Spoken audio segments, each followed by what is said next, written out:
ಚರ್ಚೆ ನಾನು ಮತ್ತೆ ಏನು ಪ್ರಯೋಜನ ಇಲ್ಲ. ಮೂಢ ಅನ್ನೋದ್ರ ಬಗ್ಗೆ ಅಕ್ರಮ ನಡೆದಿದೆ, ಇನ್ನೊಂದು ಮತ್ತೊಂದು ನಡೆದಿದೆ ಅಂತ ಹೇಳ್ಬಿಟ್ಟು ಕಳೆದ ಸೆಷನಲ್ಲಿ ಆಪಾದನೆಗಳು ಮಾಡಿದ್ಮೇಲೆ ನಾವು ದೇಸಾಯಿ ಅವರ ರಿಟೈರ್ಡ್ ಜಡ್ಜ್ ಅವರ ಕಮಿಟಿ ಮಾಡಿದ್ದೀವಿ. ಅದ್ರ ಜೊತೆಯಲ್ಲಿ ಕೋರ್ಟಲ್ಲಿ ಕೇಸ್ ನಡೀತಾ ಐತೆ. ಇನ್ನೇನು ಮಾಡೋಕ್ಕಾಗ್ತದೆ? ನೇಣು ಹಾಕ್ಕೋಬೇಕಾ ನಾವು? ಹಂಗಾದ್ರೆ ಸುಮ್ಮನೆ ಇವರು BJP ಅವರು JDS ಅವ್ರಿಗೆ ಬೇರೆ ಮಾಡೋಕ್ಕೆ ಕೆಲಸ ಇಲ್ಲ, ಹೇಳಕ್ಕೆ ವಿಚಾರ ಇಲ್ಲ. ರೈತಗಳ ಸಮಸ್ಯೆ ಅಂತಾರೆ, ಉತ್ತರ ಕರ್ನಾಟಕ ಸಮಸ್ಯೆ ಅಂತಾರೆ, ಇಡೀ ರಾಜ್ಯದಲ್ಲಿ ಕೆಲಸಗಳಿಲ್ಲ ಅಂತಾರೆ. ಅದ್ರ ಬಗ್ಗೆ ಸರ್ಕಾರದ ಗಮನ ಸೆಳೆಯೋದು ಬಿಟ್ಟು ರಾಜಕೀಯ ಕಾರಣಗಳಿಗೋಸ್ಕರ ಈ ಥರ ಕ್ಷುಲ್ಲಕ ರಾಜಕಾರಣವನ್ನು ಮಾಡೋದನ್ನ ಬಿಟ್ಟು ಮಹತ್ವವಾದ ಚರ್ಚೆಗಳು ನಡೀಬೇಕು. ಉತ್ತರ ಕರ್ನಾಟಕದವ್ರ ಸಮಸ್ಯೆಗಳಿದ್ದಾವೆ, ಇಡೀ ರಾಜ್ಯದ ಸಮಸ್ಯೆಗಳಿದ್ದಾವೆ.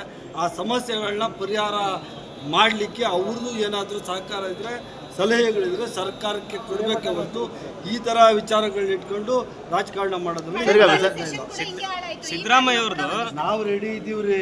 ನಾವು ಯಾವುದೇ ಚರ್ಚೆಗೆ ಸರ್ಕಾರ ಸಿದ್ಧ ಇದೆ.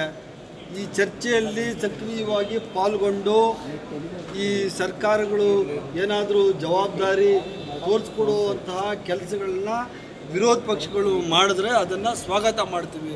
ರಾಜಕಾರಣಕ್ಕೋಸ್ಕರ ಸುಳ್ಳು ಆಪಾದನೆ ಮಾಡಿದ್ರೆ ಇಲ್ಲಿ ನಾವೇನು ಬಿಜೆಪಿ ಏನು ಹೇಳ್ತಾರೆ ರಾಜ್ಯದ ಜನತೆನೇ ಅವ್ರ ಬುದ್ಧಿ ಇಡಿನೇ ಹೇಳಿದ್ಯಲ್ಲ ಅಂತ ಹೇಳ್ತಾ ಇದ್ರೆ ಏನು ಇಡಿ ಹೇಳೈತೆ?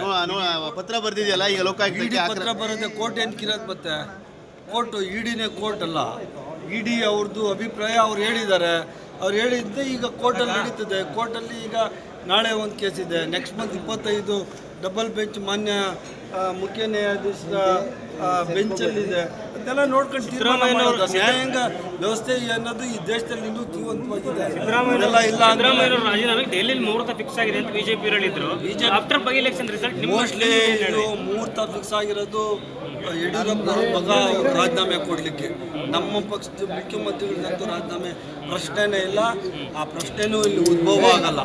ಯಾವುದು ರಾಜೀನಾಮೆ ಅನ್ನೋದು ಪ್ರಶ್ನೆನೇ ಇಲ್ಲ. ಮೋಸ್ಟ್ಲಿ BJP ಅವ್ರದ್ದು ಗುಂಪುಗಳಿದೆಯಲ್ಲ, ಅದಕ್ಕೆ ಫಸ್ಟ್ ಜಗಳ ತೀರ್ಸ್ಕೊಳ್ಳೋಕ್ಕೆ ಅವ್ರ ಜಗಳ ಪಾಪ ಬೆಳಿಗ್ಗೆ ಎದ್ರೆ ಆ ಕಡೆ ಯತ್ನಾಳ್ ಅವರು, ಈ ಕಡೆ ಜಾರಕಿಹೊಳಿ ಅವರು, ಆ ಕಡೆ ಇವರು ಯಾರು ನಮ್ಮ ವಿಜಯೇಂದ್ರ ಅವ್ರ ಫೈಟಿಂಗ್ ಇದೆಯಲ್ಲ, ಆ ಫೈಟಿಂಗ್ ನಿಲ್ಸಕ್ಕೆ ಹೇಳಿ, ಆಮೇಲೆ ಈ ಕಡೆ ಬರಲಿ. ಆಮೇಲೆ ನಿಮ್ಮಲ್ಲಿ ಕುರ್ಚಿ ಫೈಟಿಂಗ್ ಇಲ್ಲ ಹಂಗಾರೆ? ಆಮೇಲೆ ಇಲ್ಲಿ ಕುರ್ಚಿ ಫೈಟ್ ಇದೆ. ಆಲ್ರೆಡಿ ಎಲ್ಲ ಹೇಳಿದ್ದಾರೆ, ಮುಖ್ಯಮಂತ್ರಿಗಳು ಹೇಳಿದ್ದಾರೆ, ಉಪಮುಖ್ಯಮಂತ್ರಿಗಳು ಹೇಳಿದ್ದಾರೆ, ಚೀಫ್ ಮಿನಿಸ್ಟರ್ ಹೇಳಿದ್ಮೇಲೆ ಫೈನಲ್ ಅಂತ ಹೇಳಿದ್ದಾರೆ. ಮುಖ್ಯಮಂತ್ರಿಗಳು ಹೇಳಿದ್ಮೇಲೆ ಅದೇ ಫೈನಲ್ ಆಯಿತು. ಇಲ್ಲ ಹಂಗಾರೆ